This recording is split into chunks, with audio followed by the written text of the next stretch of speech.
Praise the lord. ప్రభువైన యేసుక్రీస్తు నామములో మీ అందరికీ నా యొక్క వందనాలు. అందరూ బాగున్నారా? ప్రతి జీవితంలో మన జీవితంలో జరిగే ప్రతి సిచ్యువేషన్కి ఒక అర్థం అనేది ఉంటుందండి. ప్రతి శ్రమకి, ప్రతి ఆనందానికి ఒక అర్థం అనేది ఉంటుంది. మనము కొన్ని జరిగినప్పుడు అసలు ఏం జరుగుతుందో నాకు అర్థం కావట్లేదు, ఎందుకు ఇలా జరిగింది అని మనం అనుకుంటాము. కానీ జరుగుతున్నదేదో ప్రతిదీ మన మేలుకే జరుగుతుంది. అది ఆయన ప్రణాళిక ప్రకారం జరుగుతుంది అని ఆయనకు తెలుసు. ఎందుకంటే మన దినాలన్నీ ఆయనకు తెలిసి ఉన్నవి కాబట్టి ఇది రోజు ఇది జరుగుతూనే ముందు దినాలు అది మనకు మేలు కలుగుతుంది అని దేవుడు ఆలోచించి నీ జీవితంలో ప్రతిదీ ఆయన నిర్ణయించి సమకూర్చి పెట్టడం జరుగుతుంది. కాబట్టి ఆయన చిత్తానికి మీరు ప్రతిదినము తలవంచుతూ శ్రమైన సుఖమైన ఆయనలో మీరు ఎంతగానో ఆనందపడుతున్నారని ఆశిస్తున్నాను. మరి ఈ ఉదయకాల సమయంలో దేవుని యొక్క వాగ్దానాన్ని చదువుకుందాము. యోబు గ్రంథము 5వ అధ్యాయము 18వ వచనం. ఆయన గాయపరిచి గాయమును కట్టెను. ఆమేన్. చాలా చక్కటి వాగ్దానాన్ని దేవుడు మనకు అందించి ఉన్నాడండి. మనల్ని మన శత్రువులు మాత్రమే గాయపరుస్తారు, కానీ దేవుడు గాయపరచడం ఏంటి? కానీ ఇక్కడ అంటున్నాడు యోబు, దేవుడు గాయపరిచి గాయములను కడతాడంట. మనము శ్రమ జరిగినప్పుడు, శ్రమ సంభవించినప్పుడు మనము మోకాళ్ళ మీద ఉండి ప్రార్థన చేస్తాం. ఏంటంటే నాకు ఎందుకు ప్రభువా ఈ సమస్యలు, నాకు ఎందుకు ప్రభువా ఈ బాధలు అని బాధపడుతూ ఉంటాము. ఆ బాధ అనేది మన జీవితంలో నుండి తొలగిపోయి కొన్ని రోజులన్న తర్వాత మన జీవితం మంచి స్థిరత్వంలోనికి వెళ్ళిన తర్వాత మనల్ని మనం ఆలోచించుకుంటే నీకు ఖచ్చితంగా అనిపిస్తుంది ఏంటంటే, ఆ రోజు కనుక నాకు ఆ సమస్య రాకపోతే ఈరోజు నేను ఈ స్థితిలో ఉండేదాన్ని కాదు.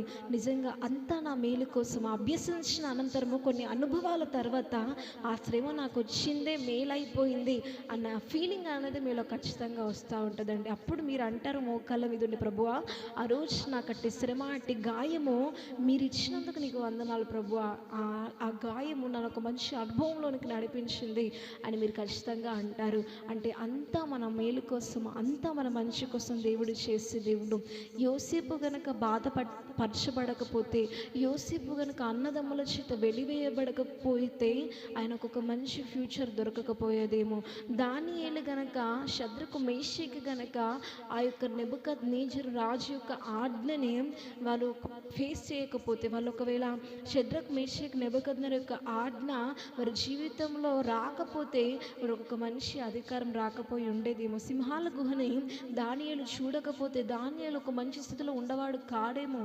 కానీ దేవుడు మాత్రము ప్రతి ఒక్కరిని ఏం జరగవలసి ఉన్నదో అనేది కొంచెం కష్టమైన, గాయపరిచినప్పుడు కొంచెం నొప్పిగా అనిపించిన ఆ గాయం కట్టిన తర్వాత అంత గొప్ప నెమ్మదిని, అంతకంటే ఎక్కువ గొప్ప నెమ్మది దేవుడు మనకు అందిస్తూ ఉంటాడండి. అలాంటి నెమ్మది మీ జీవితంలో దేవుడు ఇవ్వబోతున్నాడు. కాబట్టి ఈరోజు మీకు కలుగుతున్న గాయములకు మీరు ఎంత మాత్రము బాధపడకూడదు. కనుక దేవుడు గాయములను మాన్పే దేవుడు. గాయపరిచినప్పటికీ ఆ గాయం కొన్ని అనుభవాల చేత, కొన్ని అనుభవాల కోసము దేవుడు మనకు అందించే దేవుడు. కాబట్టి ప్రతి విషయంలో ఆయన చిత్తానికి మనం తలవంచుదాము, ఆయన మేలను మనం పొందుకుందాము. ఆమేన్. ప్రార్థన చేసుకుందాం.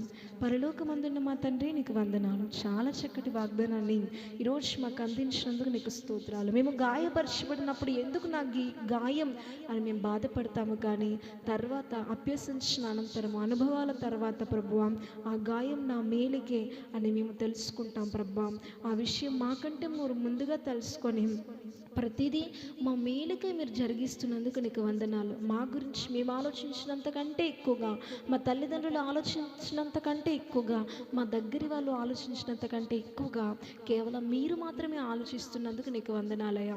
నీకే మహిమ, ఘనత, ప్రభావం చెల్లించుకుంటాం. ప్రభు యేసుక్రీస్తు నామములో అడిగి బతిలాడి వేడుకుంటున్నాము తండ్రి. ఆమేన్.